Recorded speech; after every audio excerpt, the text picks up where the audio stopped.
Hello, welcome to Daddi Daily. Today we look at recent attacks by our own citizens that are piling up during these uncertain times. Without a pandemic, these acts of senseless violence are deplorable enough. But can these nutjobs give us a pass for now? Like, take a day off. Is that possible? Just punch out. Two men were arrested in a shooting death of a security guard in Michigan at a Family Dollar store. A fight broke out over a family member not having a mask. On May 16th, a man in an outdoor mall in Arizona fired into a crowd because he was bullied by a woman. On Memorial Day, 5 separate shootings occurred in Detroit, leaving 1 dead and 3 injured. In Los Angeles, 1 killed and 2 wounded. In Chicago, there were 36 shootings on Memorial Day.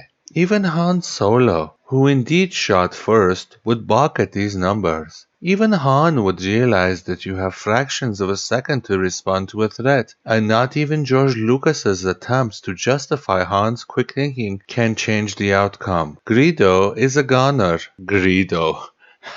How did we put up with these names? And Greedo's laser is just as slow and ineffective as his aim. Experiments in reaction time find that you have anywhere between 0.7 seconds to 1.5 seconds to perceive a threat and respond. That's for a well-trained individual. The average person can take up to 7 whole seconds to react or even freeze right up. And those who train religiously will tell you that when stressed out or engaged in a real life or death situation, you don't rise to the occasion. You fall down to the lowest level of your training, so nobody rambos up. Human beings are not robots. We don't all perceive a threat the same way, and if you add alcohol or drugs into the mix, reaction times and perceptions of danger are all over the place. So what do you do when you perceive a threat? When these anti-lockdown protesters enter a subway with weapons, one with a rocket launcher on his back in North Carolina, what can patrons of the subway hope to expect? Can you tell that these are hungry Minutemen of today, out for sandwiches made of used IKEA sawdust?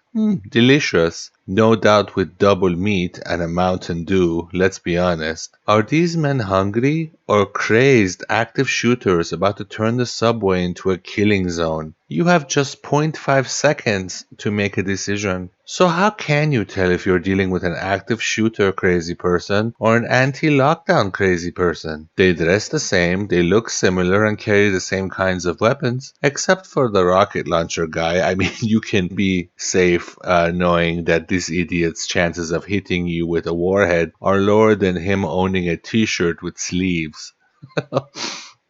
Nutcases do come in different flavors. So to help us delineate an anti-lockdown nut from an active shooter nut, we here at Daddi Daily have some tips for anti-lockdown nuts to stand out in a segment we like to call Just a Suggestion.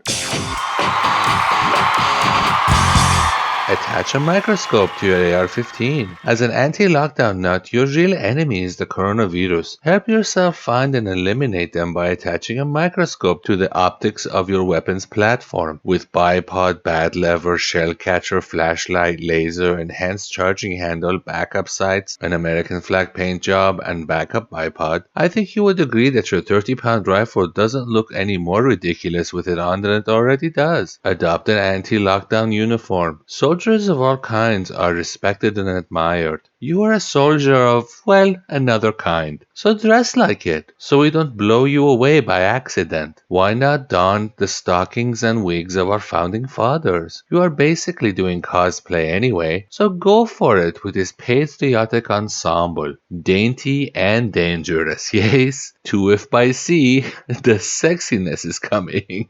Oh, alright.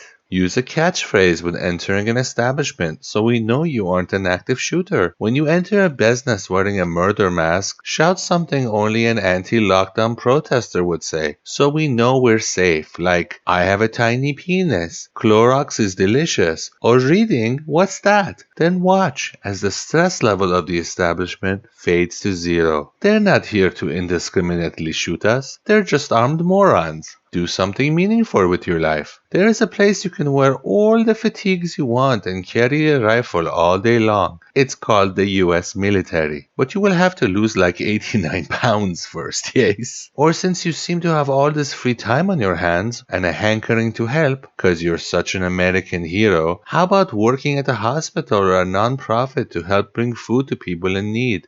Actually help, instead of terrorizing your fellow citizens. Well, thank you for joining us on Daddy Daily. Please Calypso and subscribe to Hand Grenade, and I will see you tomorrow. Goodbye.